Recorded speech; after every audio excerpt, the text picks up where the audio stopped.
So the fun things about this game is that within your inner community and social media today, that you start to create a following, but you start to have friends that would like this to follow on the same ideas with you. I'm glad to be joined here today and analysing another battle with Donkz.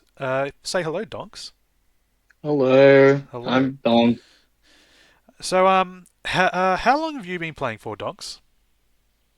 I've been playing for about like 4 years already. Still 4 years. pretty new, but 4 years into it. Not as long, but still getting there. Still getting there. And by how still getting there, what would you say is the highest grade car that you have grinded yourself? I From the very start took me about 4 years to hit 10th grade. So yeah, consistently hit it, like making sure I'm getting to 10th grade only by just playing R32. Okay. Why R32 over any other car, would you say? So, in for tag perspective, there's no other car that can go around with it apart from R32. You can go about with it with other cars as well, but for preference wise, I've always stuck onto R32, and it's just been one of the most comfortable cars that I can get away with and get around with. Absolutely. So in today's video, we're going to be going through another battle analysis of one of Donks's battles here. Take us just through an introduction of how this battle is going to play out. So, with this battle going to play out, it's going to be a lot of chaos, a lot of mayhem. We are versing a whole bunch of players from Sydney, and all three of these players in particular are not only all high ranks but very experienced as well. Right. Okay. So I in my last video that I prefer more C1 inward than C1 outward. Do you have a preference on what map you get to start off with in C1? I actually like playing C1 in better because that's the map I've always been only been playing TA on. I actually can't really run outward fast, It, but it's in is it's something more I'm interesting, isn't comfortable it? with. Yeah, Yeah. because really with C1 outward, we've all just kind of learnt that through more battle than anything like else. Everyone kind of just does C1 in TA, well, because it's the first thing that comes up on the screen. I reckon that's what probably has more bias towards it. But we've all really just learnt C1 outward just through battling each other and what are the best points there. Would you know how to TA C1 outward? I probably can, but just not enough practice. That's the thing, because consistently I've only been playing maybe like C1 in TA for like an hour straight, Hmm. and that's literally what I've only been practicing on. Yep. Well, you're double the grade of me, so I can't really talk. So let's get straight into this right here. Okay, actually, something that I would like to talk about. Everyone with C1 inward and C1 outward, tend to see people. I'm actually going to pause real quick. I tend to see people for inward go 700 horsepower. Is there a difference? Actually is quite a difference, but it's each to your own preferences. So when you go inwards, the only two options you can run is either 700 or 720. Hmm. 720 is obviously the correct and optimal way to play C1 inward, Yep. but if you play 700, it basically gives you that little bit of boost to enable passes, but also gives you a little bit of more faster corner times as well during your exits as Of well. course, yeah. Definitely would help with like when like the race finishes, more coming into clutch the 700. 720, I'd say more, obviously just more balanced. I tend to run more 720 than 700, but obviously 700 on just outward as well. Okay, Yeah. let's have a look how we're starting here. So you and your teammate here have started at the back. Just take us through what the unspoken rule is about what happens here when you and your teammate are at the back. So with the unspoken rule 2v2, if you and your teammate are at the back together whilst the rivals is up together as well, one person has to back off immediately. So then you have to wait for the last from myself and my partner to pass your partner first, and then it becomes basically a 1-4 situation. So how do you use that to your advantage? Because I quickly speak from my experience. When I see that we're both starting behind, me and my teammate, I try to look, screen sheet. I try to look over to the person that is going to forfeit their position. Depending on what side they are, that's the person I'm going to block. So, for example, like where you are now, if it's Aries that's going to drop back, you will obviously start to block him, right? Correct. Yes. Ideally, what you want to do at the very start of the game is basically just drag and look for opportunities for 1v1s as much as you can during your 2v2. Okay.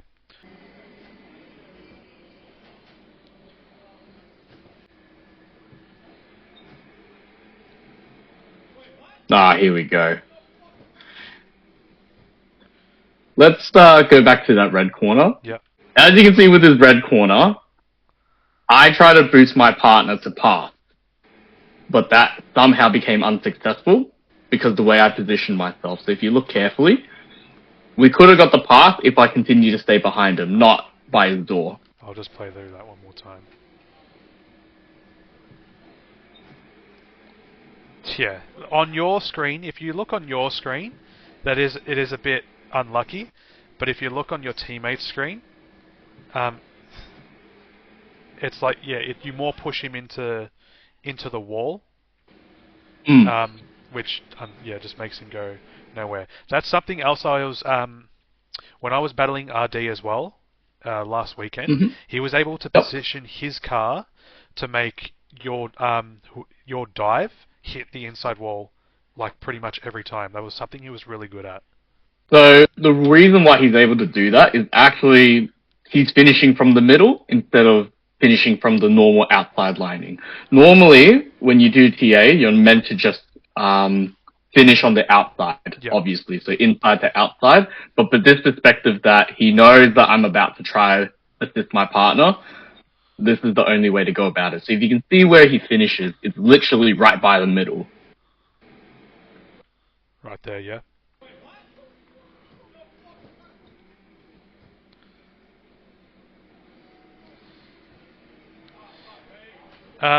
Quickly talk about the R34 compared to Evo 9 R32.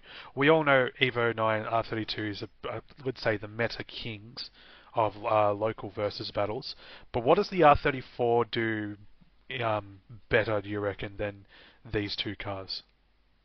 Definitely what the R34 yields way better than the two meta cars is the fact of its size. The size is enormous, and the lengthwise is just insane regarding its hitbox. Like, no matter how much you try to push into it, or how much you try to really just have like really good lining for it, the car's just naturally heavy to punish your mistakes for it. Yeah, definitely noticed lately that it's much heavier to do anything to. Like, well, if you're versing your own cars, versing other R32s, versing other Evo 9s, maybe not so much Evo 9, but other R32s, I feel like I can push around a little bit more when I'm in an R32.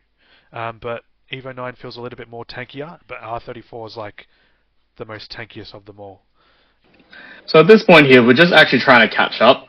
We've already lost position, so there's no point in trying to just do anything fancy apart from just literally trying to catch up at this point. Oh, nice. Do you get past here? Oh, okay. Take another look at this one. Do you reckon if you would have kept going to the right, you would have got past? I actually would have. But what I wanted to do from that outcome is actually push him to the wall so I could actually slide off and take his boost. Okay. That's what I usually do when I try to deny with corners. How much before we enter what's about to happen in this corner, what are your skills like towards pushing traffic? Do you egg it on more, or do you tend not to unless like absolutely necessary? I actually like to do both at the same time. It really depends on the chemistry of your partner. Yep. So if your partner knows that you're a traffic thrower, then it's pretty easy to throw traffic in specific linings. But if your partner doesn't exactly have the strongest lining or that doesn't know exactly how you play, it's best that you don't throw it at all. Like for example, when I'm playing with Tough 34 in my last video, when I was out in first, I don't tend to throw traffic. The one time I did hit a car and threw a crawler off into the racing line. We ended up getting 1-4 instead of 1-2. So definitely, yeah, like you said, just up to the chemistry with your teammate on how you guys both play with that. So we're about to enter one of the death chicanes. Let's see what happens here. Okay, you guys are too spread out, so nothing really can happen. Nah. Let's go back onto that one there. This specific part here is actually intentional. The reason why I say it's intentional is because it actually forces my rival to block into me, because I'm already in his way. That it enables the spacing for my partner to pass.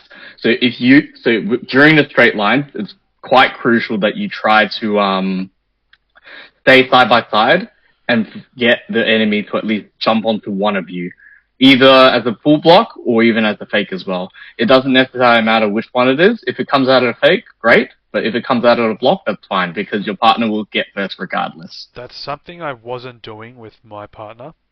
Even lately, I've been more waiting behind, waiting for to get boosted, and how tragically wrong that is to do. When it's like 2v1 opportunities like this, you want to try and be on both different sides of the road, so it's harder for the person in front to keep distance and block everyone at the right time. Someone who does that really well, these 2v1 situations when they're in front, is GYE. He tends to, he's probably the calmest under pressure out of any player I know. You can probably speak for the people you play with as well. Who's the calmest you reckon you've played with? Probably the calmest I've played with by far is definitely GYE and definitely Yume. So both of them, literally in 1v2 situations, somehow can still maintain their position throughout the whole entire game without any faults. Yeah, it's crazy how calm they remain under so much pressure, and they just get away with it. Well, they don't get away with anything. They've got the experience to stay ahead in these types of situations.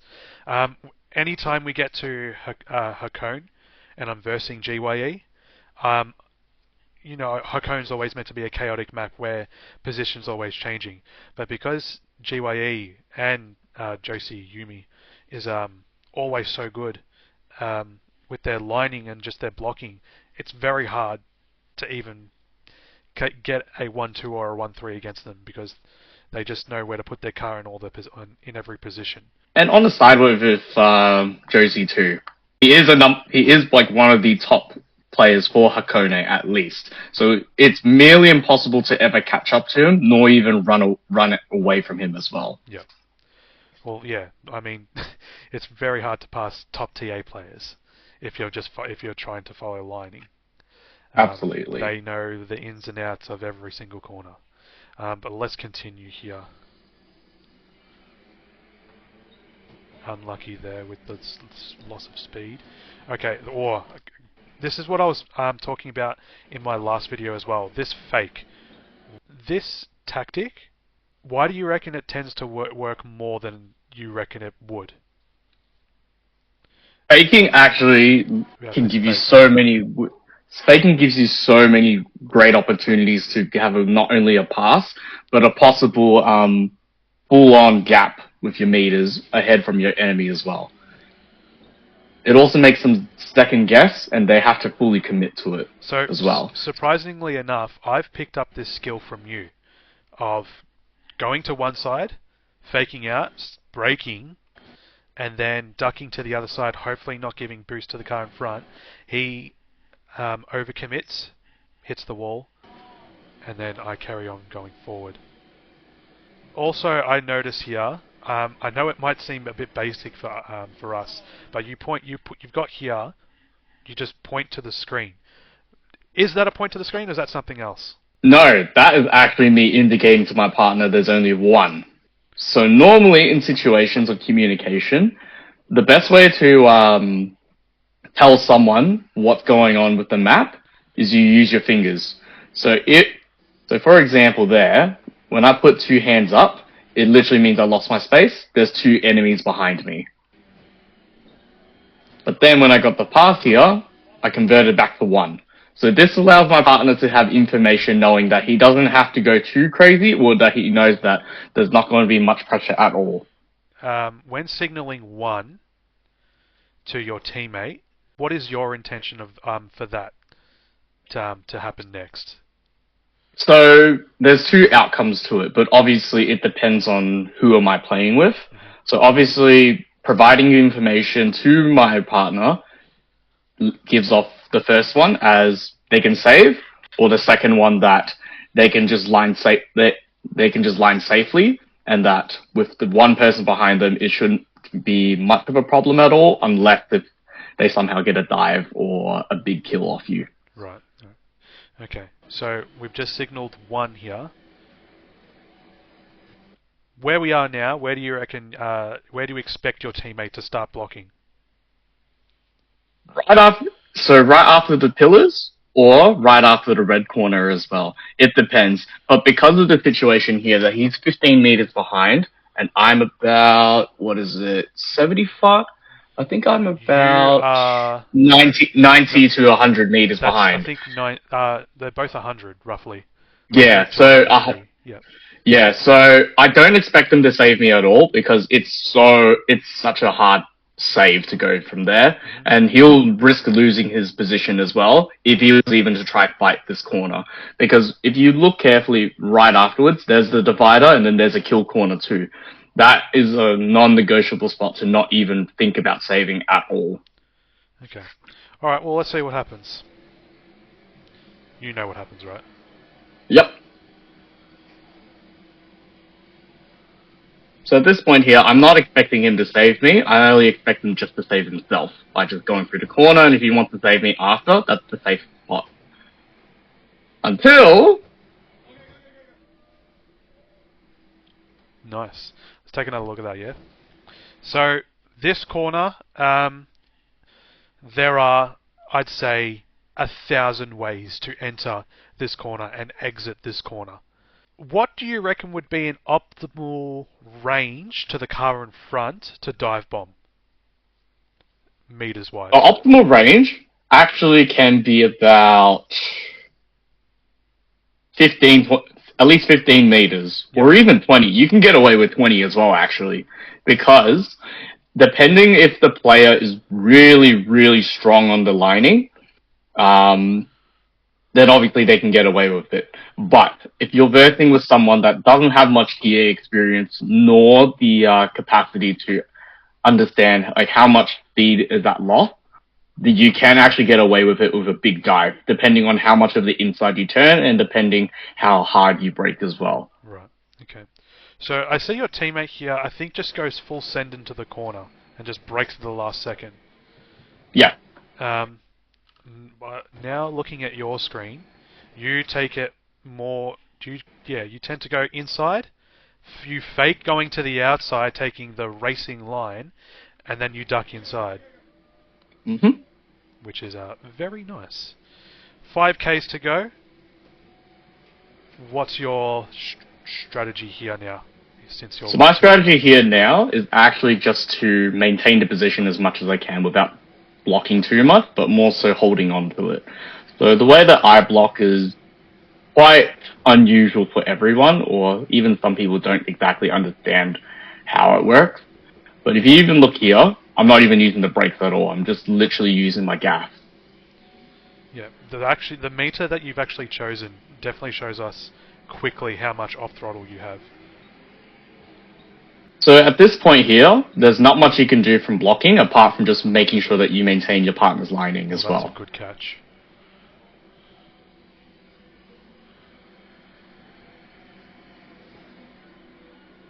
And I'd say that's a 1-2. Nice. So, 5 points up now. What do you change now your aggressiveness going into Yokohane? Yes and no, actually. So, depending on which map it is, if you know that you're on the lead with 5 points up, you don't have to worry too much about it. But if you're trying to catch up at the point now, it's best that you just start getting a bit more aggressive with your lining.